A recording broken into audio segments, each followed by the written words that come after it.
Okay, so now that we talked about weight training, let's talk a little bit about cardio. Now, we're going to breeze through this, and this is going to be quite quickly because I want to get into the most important thing that's probably burning on your mind since I mentioned it, and that's reducing certain areas. So, cardio. We're going to go faster. We're going to sustain our heart rate.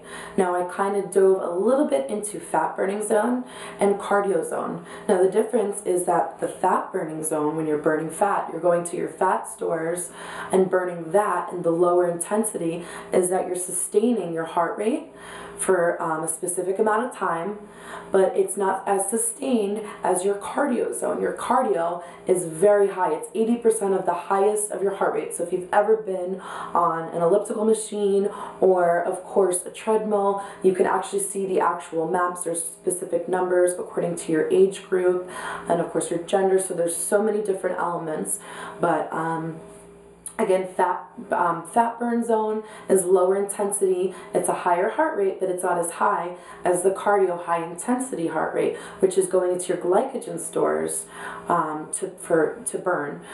So, of course, using any kind of cardio, you're increasing your metabolic rate. There's certainly thermogenic qualities to cardio, which is excellent.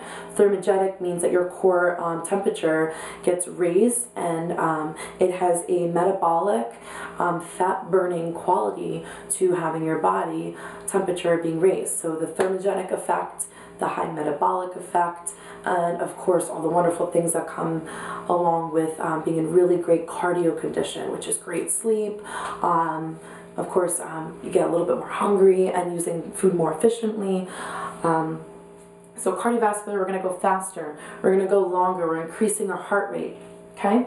You're going to increase your workout time. So instead of, for example, the rope sets that I talked about before, if you see my videos, we're going to be sustaining the cardio zone. I went a little bit faster towards the end, and I sustained that for quite some time. Okay? So I sustained a high heart rate for a long period of time. That is a cardio zone. And if it's possible, using an incline is really, really great resistance, and that even increases the heart rate up just a little bit more.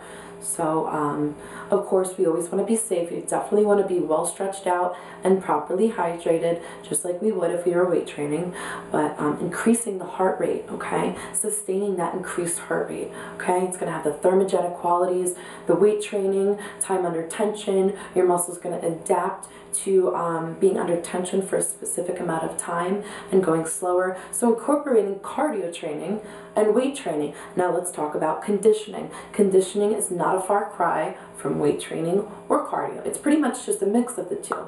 So a really great example of conditioning would be incorporating weights, but lighter weights, not as heavy as weight training, because we aren't doing weight training, we're doing a whole body conditioning.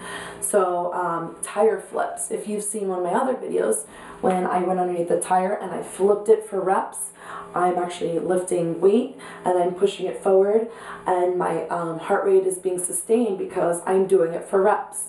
Or for example, you can do lunge squats with 20-pound dumbbells using weight resistance, and you can go for a specific amount of yards or feet. So your heart rate is being sustained and you're doing it for a specific amount of time, okay, and you're incorporating your total body. Conditioning is almost always incorporating your entire body. So you're utilizing your body as a whole to either push weight or to pull weight. So conditioning is just awesome, okay? It's just totally awesome, trust me on this.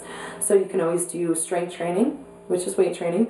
You can always do cardio work, okay, which is really great for thermogenic effects. It's really, really great for sustaining your heart rate and getting your whole body in a great cardiovascular condition.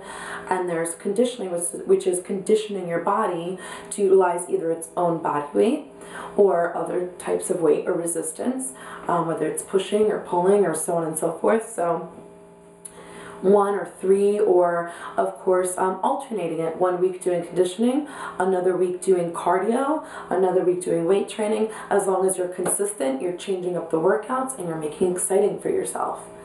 This is Jessie CK. Stay tuned. We're going to talk about spot reducing.